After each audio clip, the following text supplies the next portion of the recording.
This is Henos Sport bringing you that heat and that fire. We keeping the foot on the what? On the next. We keeping the foot on the what? On the next. And like the Tibetan mastiff that I am, I'm applying what? Unlimited pressure. Because pressure does what? It bursts his pipes. Let's talk about it, man. The Los Angeles Clippers. You had the loudest motherfuckers in the room. Usually are the most insecure. Henos Sport, Ethan and Murph, this motherfucker. Have him looking like Ja Rule out up in these streets, dog. Straight 50 cents his ass. This motherfucker had a 20-minute Ja Rule rant. A motherfucker told me, Esau the devil, hey, he knows the sport, you need to go check out this 20-minute rant. I said, if I do that, man, I'm gonna lose fucking brain cells. And if I do that, I don't think I could get through it. He said, nah, man, go check it out, man. You got this motherfucker crying like fucking Ja Rule on YouTube. I went ahead and played that shit. And you know what happened? I got a fucking aneurysm headache. That's what happened. In its most cold-hearted, unadulterated, and cutthroat truth teller fashion. You know what I did? I turned that motherfucker off after 2 seconds. Because it was Rudy Poo and Plum Plum Brain. It was classic Doden Trogo. It was ultra fanboy with the ultra fanboy rhetoric. Henos Sport Warpath mode is lethal. It's lethal as fuck. But Henos Sport didn't understand the levels of magnitude that Henos Sport Warpath mode was able to activate, ingratiate, and basically do. It's its own tactical aggression. It's its own technical punching placement. And it's its own body snatching work. It is the Punisher of YouTube.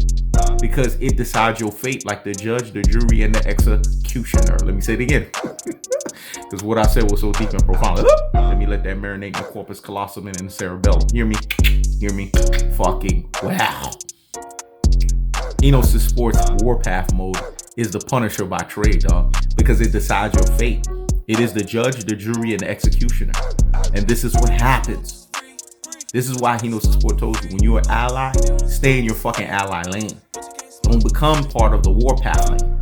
Because if you get into warpath mode, you're getting ethered and murked. I'm the ultimate etherer, the ultimate murker, and the ultimate napalmer. It's what I do by trade. It's like Genghis Khan said, man. The sweetest joy is watching you crush your fucking enemies, man. Let me say it again. Your sweetest joy next to getting pussy is like you crushing your fucking enemies, though. And that's what Henos Sport did. He crushed his enemies, though, in Genghis Khan fashion. See, when it's all said and done, the Los Angeles Clippers, to these Rudy Poo and Plum Plum Brains, loudest motherfuckers in the room, usually the most insecure, didn't know that they just got Fist of the North Star. Didn't know that they just got Kenshiro. Wairamo Sinteru. Don't you already know? You already fucking dead. Let me say it again. Wairamo Sinteru. Don't you already know? You already fucking dead. That's what happened. Because they didn't understand that the Los Angeles Clippers were basically ascending prior to the COVID-19 situation. This is why Henos Sport puts asterisks all over that fucking NBA bubble fucking title. Henos Sport didn't even allow the Los Angeles Lakers fans to celebrate. That's how powerful Henos Sport is. He could take a fucking win away from your ass. He could straight Henos Sport snatch that motherfucker. Let me say it again. He could straight Henos Sport snatch that motherfucker. And that's what Henos Sport did. He snatched it from your ass. Because if it's not calculated, if it's not certified, if it's not quantified and it's not verified, then it gets fucking snatched. You don't get credit for it. It was an NBA bubble title. It was an isolation from reality title. And like the movie Ready Player One, when it's all said and done, it was Rudy Poo and Plum Plum Brain. It was classic Doden Intro. It was ultra fanboy with the ultra fanboy rhetoric. And Henos Sport has to reveal in its most cold-hearted, unadulterated, and cutthroat truth teller fashion. The Clippers didn't get a chance to get their legs under them. See, a lot of these motherfuckers that talk basketball, they don't even understand the sport of basketball. To be two-sided in the equation, to be two-sided in the game of basketball, you have to have your legs under you. You have to have all your faculties. You have to have all of your ingenuities, all of your athletic ability. And you have to be in well-peak condition. That's exactly what was happening prior to COVID. In March, the Clippers were dominating.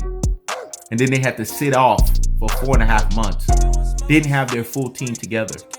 All of this pandemic this, whatever. Anyone that's clowning Paul George don't know shit about basketball. The motherfucker didn't even have an opportunity to play all season long. Kawhi Leonard was on Kawhi load management. So he didn't get the opportunity to really fully ingratiate himself. And there was other people that wasn't always there, like Lou Williams and them. But no, they don't want to tell you that. Then they found a way because, like we said, conquer and divide. But they supposed to be about their own, right? They got Doc Rivers fired. It's all fucking good. But I see Kawhi Leonard. I see Paul George. They on a resurgence mentality. And when it's all said and done, they got a good fucking coach now in Tyronn Lue. Because Tyronn Lue is basically the continuum of things to come. Let me say it again. He's the continuum of things to come. See, we sitting here and talking about where Brooklyn at? Where Brooklyn at? Where Brooklyn at? Where Brooklyn at? But guess what? The Los Angeles Lakers still got to deal with LA our way. And it was still going to be LA our way. The problem is they had a pause. Wait till they have their full faculties under them. Wait till they have a real NBA season under them. And watch what they fucking do in its most cold-hearted, unadulterated, and cutthroat true-teller fashion. The Clippers are coming. LA our way is coming. Kawhi Leonard is coming. And last time I checked, every time Kawhi Leonard has ended up on the losing end, you don't want to see Kawhi Leonard when he has to clap back. Let me say it again. Every time Kawhi Leonard has been on the losing end, you don't want to see when he has to do the claw clap back. Because when it's all said and done, when he has to do that, he has to activate that. He has to ingratiate that.